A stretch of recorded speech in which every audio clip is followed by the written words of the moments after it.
What's up, everybody? Welcome back to the Four Plot Podcast. My name is Will Jackson. This is episode 4. 4 weeks of doing that, a whole month. It's been a month of doing podcasts. It's been a lot of fun. We got people around the table here. We got Mike, we got Matt, and we got your boy, CK Sonny. So there's just going to be 3 of us this week. That's Richard. Don't mind that noise that was in the background. There's only 3 of us in the podcast this week. Your boy CK Sonny sadly was just removed from. Yeah, he got booted. You got booted. That happens a lot, actually, even when we play games together. Just kidding. Hey guys, it is week 4, episode 4. Really exciting. Got some awesome topics to talk about today. The first one that we have to talk about is a little bit sad. It's a little bit. I feel like maybe we should play the Amazing Grace on the bagpipes or taps or something of that nature, because the Xbox 360 production has ended. So they came out, Phil Spencer came out and said the Xbox 360 is done for. Not done for as far as them supporting the console, but done as far as, hey, we're not making any more Xbox 360. So once the current stock is out, it's over. Gone forever. It's gone forever. It's done, which is a shame, because I think we can all agree that the Xbox 360 was really, I mean, it was, gosh, man, that was a long console lifespan. Yeah. So I can think. I remember when I first got mine, and if you guys share when you first got yours. When I first got my Xbox 360, it was literally Christmas, the week of Christmas, when the Xbox 360 came out. I didn't even really want one, but I'm originally from Alabama, and I had gone to Alabama home for Christmas. And my buddies here who played Xbox a lot, Nathan Day, he probably didn't listen to this podcast because he's like married and has 4 kids now, so he's got better things to do this time. But Nathan Day actually was like, hey man, if you can get your hands on one, buy one in your small town. They're all sold out in Tampa, and you can sell them for like, because remember they were selling them for crazy amounts of money. You guys remember the guy who sold the box only on eBay and it caused a big scam? Do you guys remember that? Yeah. It seems like they always do that now, but that may have been the start. That was one of the first ones. The dude literally said, hey, this is an Xbox 360 box, and somebody bid $1,000 for it, and he sold it to him, and they couldn't do anything, because like, hey, we told you what it was. But anyway, so I ended up, I called my Walmart every single day for like a week, and they called me crazy, and I finally called like 2 days before Christmas, and they were like, yeah, we got one. I got out of my bed in my fried egg pajama pants and ran down to Walmart. I was in Walmart in flip-flops, white T-shirt, and fried egg pajama pants, but it's Alabama. So you were like the best one. Yeah, there, best right? dressed guy there in Alabama. Called my mom. She left work. She left work and found me in the electronics department clutching the box. I had a woman offer me $600 for it, and while I was sitting there, and I was like, no. It was like the core version, like the one with the plastic disc tray, and it literally came with nothing, no hard drive. Oh yeah, no nothing. My mom's like, I had to buy $200 worth of accessories too. I'm like, yeah, because I'm in college, I have no money. So how'd you guys get your first Xbox 360s? It was actually that same year, Christmas year, and my dad was like, well, you guys got nothing for Christmas this year. And he did one of those things where my back up, hang on. Did you just say your dad was like, well, son, you got nothing for Christmas this year, sorry? Not quite. Normally my dad did this thing where it's like... Then he hit me with his beer bottle. He was getting pretty good. He was very accurate. Yeah, he was getting good. It wasn't as grim as that. Normally my dad every year has, there's like little gifts here and there that he gives, like action figures or whatever like that. And then there's like, he always just gives this big like super gift at the end of the family, right? Or at the end of Christmas for the family. And so this year, it was 2005. I remember he had nothing. He was like, "Oh, sorry guys, we don't have anything." Oh, but wait! And he brought up like this like card, and it was a scavenger hunt. And so he sent us around the house to find. It was my brother, my sister, and I, and we eventually, got the Xbox 360 with Perfect Dark Zero. Oh, that was my game was too. I got that in Project Gotham Racing, and I Perfect Dark Zero.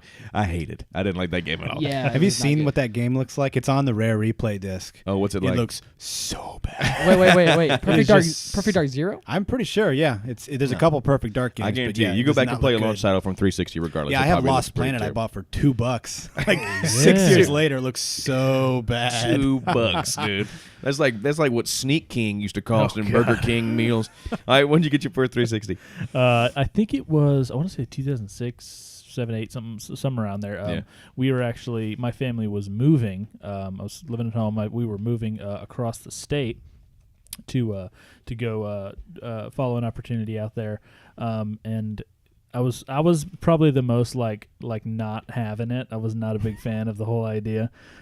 So kind of as a pseudo consolation, my mom decided that I would get my Xbox 360 that I've been wanting. Got the Halo 3 Special Edition green with the visor color chrome man. on it. Was, Didn't it have a special noise when it turned on too? Was that one of the ones? I don't know. I don't know if they had started doing that. I thought yet, the but it was R2D2 one did that. The R2D2 R2D2 one did that, and the Halo 4 one. Yeah, the Oh, Halo, okay. and the Reach one did. And as the well, Reach I one did think, it as well. Yeah. But yes, that was the most beautiful console. that was a sexy It had machine, man. The controller and everything. So yeah, that was my consolation prize. I was able to get the Halo 3 on that, and that's what I did because I was in a new town and didn't know anybody, and I was homeschooled. Had no friends. Matt had no friends hanging out playing. I had friends that did the same thing. I played a lot of Call of Duty 4 and a lot of Oh, Halo yeah, 3. dude. So those were good days. What about Yeah, you, man. Mikey? Yeah, it's nice to hear about all your families buying you these nice gifts. Oh. I bought my own like 3 years ago. Mike's like, I had to work hard for the money to buy it. Well, No, definitely. I bought it 3 years ago off eBay for like $70 or something. well, you know what's funny? I eventually had to buy my own 3 years ago, because it was the family's Xbox. I'm like, well, Dad, I want to play my own Halo Reach without you coming in trying to play your Fallout 3, and so You talked to your dad like that? no, How old were you? Richard Were you gets like, smacked a lot. no, it was more like maybe 4 years ago. So. oh, okay, that's different. And that's when he hit him with his other beer Yeah. bottle. Yeah, that's more like 4 years ago. Oh, dude, that's funny. I actually, funny enough, I had all three iterations of this. So I had the Xbox when it came out, and then I got the Red Ring of Death like 45,000. I had to send it back. True story, sent it back one time. Got it back, and it still had the Red Ring of Death from Microsoft. And so they gave my own personal agent to deal with.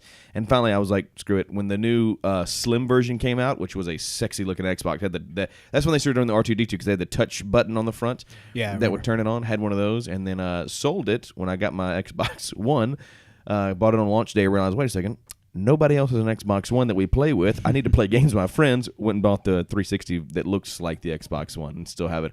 Won't ever trade it because I got a whole bunch of games that haven't gone backwards compatible yet. Microsoft. What happened to hundreds of titles? They do, this but they're all holiday? like Doritos Crash Course. And I've got Doritos Crash Course. I do too. Not a bad game. So, yeah, man, fond memories of the Xbox 360. I know we're taking up too much time on this, but I do just want to go around. Okay, if you could pick one, we make jokes about Doritos Crash Course. We still got plenty of time to talk about our next two topics. What would you say was one of your favorite 360 games? Like you're like, oh man, I had so many 360 games. I know this is like unprepared. We didn't even think about saying this, but we just got into so many Xbox 360 memories here. What are some of your favorite Xbox 360 games? You're like, man, this was the jam. Probably Doritos Crash Course. Dude, Number one for me, man. That was a. I don't know what really, that game is, man. Listen, it's on my friends list. The shared game. I've never played it, but dude, I'm sure it's go play very it. exciting. It's okay. Go play it only because it's one of those casual games with friends come over. It was free. Number one, for like I have people come over and never played Xbox, i.e. girls. Who are like, and I'm like, hey, you want to play Xbox? I don't really say that to all the girls that come over to my house, but if they're like, oh, you play video games? Like, okay, yeah, cool. Here's Xbox. And Doritos Crash Course is perfect because it's one button. You jump and it's like Wipeout or not Wipeout, something like that. We have to jump all over the obstacles and stuff like that. But what do you think, you guys? I'll move on if we don't have a favorite 360 game.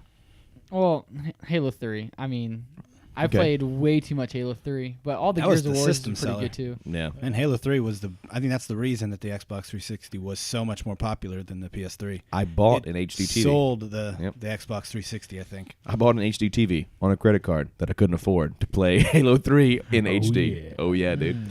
If we're talking games that are not backwards compatible at the moment, I think Mass Effect 3 is still not, is it? Oh. Mass Effect 3. Yeah, when neither are is they- 2. It's not. And Mass Effect 2. Nothing that's obviously multi-disc. incredible. They figured out yet. Okay. Well. I guess it makes a little more sense. Also, just a little more out in the weeds would be Medal of Honor Warfighter. That was one of my favorite games of all time because I'm a nerd. Okay. Really good. Really waiting for that. I know you got yours later on in the life cycle. Did you really have one? Or are you kind of like What? I know you got yours later on in no. the life cycle. Did you have a favorite 360 game? Or Actually, honestly, it would either be Dark Souls or Skyrim. I Ooh, put yeah. way more time into Skyrim. That game, that was the first game I bought for the 360. So that shows you how late into the cycle I got it. But that was the first kind of next-gen title I really played. Oh, yeah, dude. Since, what was the previous system? The Xbox Original and Nintendo PS2. 64, man. Yeah, it's PS2 and GameCube. Yeah. that was what was before 360? A Super Nintendo. That's what it was. man. That's what it Commodore was. 64. That one, to me, that game really sold the idea of these like more mature adult titles. So I put a ton of time into it. Dude, talking about games that are backwards compatible, they're not going to go backwards compatible. They're my favorite 360 games, and I know Rocksteady's just trying to pump money out of my wallet by putting them out in an HD collection. Those Batman games, dude. I played those Batman Arkham Knight and Arkham City. I played a lot. Or Origins, it's okay. Troy Baker, great job on the Joker. Of course. That's why he's in my. That's why it's right there. You guys can't see it because we're not doing video. It's a good but picture. Yeah, it's beautiful picture. Let's describe it for everybody listening. So, I have an autographed Troy Baker Joker in my office simply because I loved his work on that game. But moving on, 360 done for. But on the heels of that, let's spend the rest of our time here talking about what's next for the current gen consoles, because you got the PS4 who has come out and said straight up, like, I don't know if they straight up said it. But they've like been reporting, major other places. speculation. Yeah. Everybody else has straight up said that PlayStation 4 is going 4K. They're going to put out a 4K console. Not sure about price or if they're going to keep it. I mean, I would assume it would probably go back up to launch price. I would assume. I'd imagine. Because they're not going to be like, hey, we have two versions here. You can get a 4K or you can get or maybe they just wipe the current one off the market and be like, hey, this is it. They did that with Xbox Slim. Xbox Slim comes out HDMI port only out. And that was one of those things like, hey, we're wiping off the market. You got to buy this. And then also speculation on Xbox One coming out with something. I haven't heard anything resolution. The only thing I've heard, I think this is strictly an IGN speculation, is size. That's how Microsoft usually does it. Like, hey, here's a huge VCR. Okay, here's a smaller VCR. Yeah. So what do you guys think? Would a better version of the same console make you go out and buy a different one? Would you keep yours? Do you think it's going to be, hey, if you got in late in the game, you're getting these benefits? For me, like I just told you, I went out and bought the Slim. I did. I didn't have to have a new Xbox. I was like, hey, I just want that Slim console because it's got a straight HDMI port out to my TV. So what do you think? Do you think people will buy it? Do you think they'll not buy it? They'll pass? What's the deal? Well, I think people will buy it.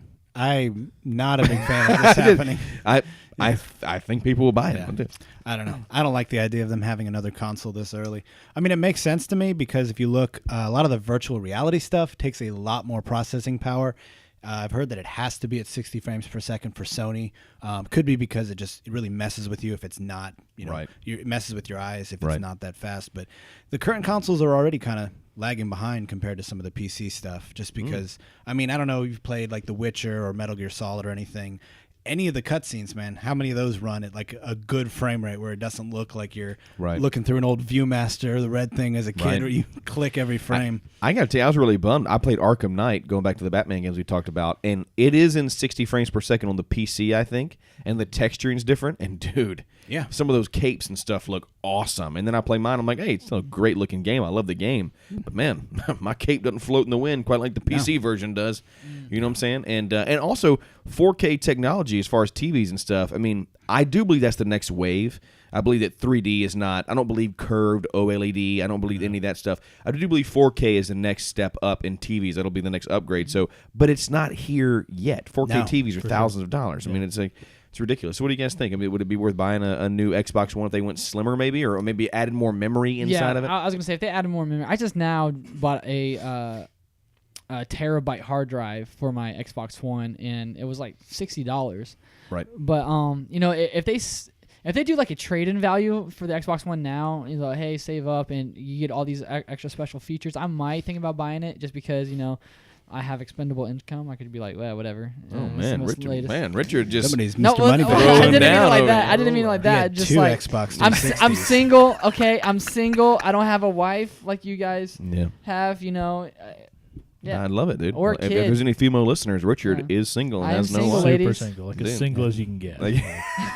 If there was a master of singlery, it'd be awesome. Then. Not because I'm talking about peanut butter sandwich every meal of the day, single. And I'm super married, like peanut butter sandwich every meal of the day, married. Oh god. So Matt, what do you think, man? You're a guy who, I mean, you've seen all the consoles come and go. Your brothers, all you guys are great gamers. I think your brother Jeff has like every Xbox One and 360 ever come out. Especially, you You put a special edition out. Jeff's like, I got it. I bought it. Like, okay. He's pre-ordered controller, things that too, don't yeah, exist man. yet Yeah. and have not been announced. Pre-order things that He don't just like exist. calls developers and is like, hey, just put a pre-order down Can in I case give you some money ever just do. for whatever you come up with, man? If it doesn't, don't worry about it. So let me ask you this question: what could, because I know you're an Xbox guy, not so much a PlayStation Indeed. guy. What could Xbox do to make you go like, oh yeah, okay, I'm gonna have to buy that new console, even if, like Richard said, it's a trade-in value, it's $100 that you buy the new console. That I really don't know because I mean I'm a kind of guy. I don't need all the even like all the memory stuff. Like I know there's a lot of games that take up a lot of room, but I'm not the person who has enough games to take up all the room that that I have on my Xbox already. Right. I'm always taking stuff off anyway that I know I'm not going to play again. If I did end up playing a game like The Witcher or something, a couple of single player games like that you need to have just the whole thing on there. That might interest me, if you were to up the memory stuff, but Right. I feel like there's not a lot they could do hardware wise without changing the kind of development culture for the developers. Like if you're like with the PlayStation, if they're going to run 4K, are they going to try and then develop new games in 4K? Yes. See, For people, that's the rumor, Exactly. is that they are improving the graphics unit, the CPU, everything on it. And they have said that they would always be able to play on, either one, but there would be a better Right. version, and it Right. would look better. So. Yeah, because I'm assuming if you're going to put a 4K console out, it's probably going to upscale a little bit too. Yeah, that was kind of the rumor. Right. Yeah. So, okay, cool. I think we're on the same spot. For me, I'm a dude. God, I'm one of those people. Like, I'm the worst kind of consumer. But that people who make things love the most, I'm like, man, if it looks real sexy, I'll buy a new one. But Will does the same thing. But you understand, Looks real it's pretty. white now. You know what I'm saying? Like, because I bought the white Xbox when it came out, and now I'm like, man, everything on my entertainment center is black. Except my white Xbox, it's just like a sore thumb. So anyway, but yeah, there you go. So the next generation of current gen could be on the way, and we'll see if it's worth buying or not. No, So no. If they were to do this again, no, I'm not buying another Xbox. Mike with a solid No. nah. No. Nah.